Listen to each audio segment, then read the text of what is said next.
Tu as raison, toi aussi. Peut-on être certain de ce qu'on dit? Le maître venait de terminer une explication compliquée de concepts difficiles. Un long silence s'ensuivit.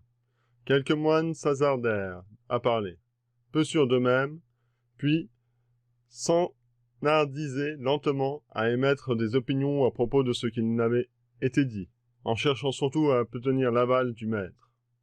Quant à ce qu'il avait compris, comme ce dernier ne disait rien, chacun d'entre eux qui prenait la parole finissait par affirmer catégoriquement la véracité de son propos.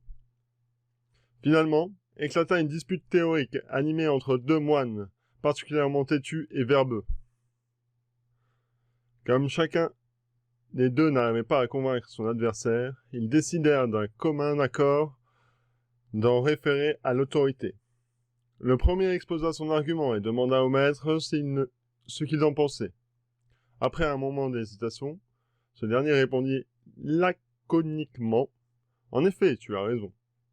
Le jeune homme fit ravi de cette réponse et prit un air entendu et jeta un regard victorieux sur son adversaire et sortit de sa pièce. Le second moine, quelque peu troublé, se lança alors dans une longue démonstration afin d'expliquer au maître sa vision des choses. Celui-ci l'écouta patiemment jusqu'au bout, hésita encore un instant avant de conclure de la même manière. « Certes, tu as raison. » Le moine, rassuré, en fit ravi et sortit aussitôt de la pièce. Un troisième moine, qui avait suivi toute la discussion sans rien dire, très surpris par les deux approbations successives et contradictoires du maître, l'interpella.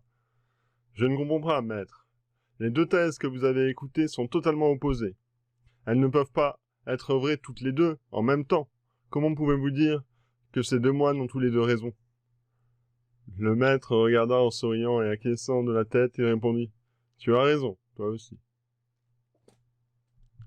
Ta ta ta ta ta ta ta ta ta ta ta ta ta ta ta.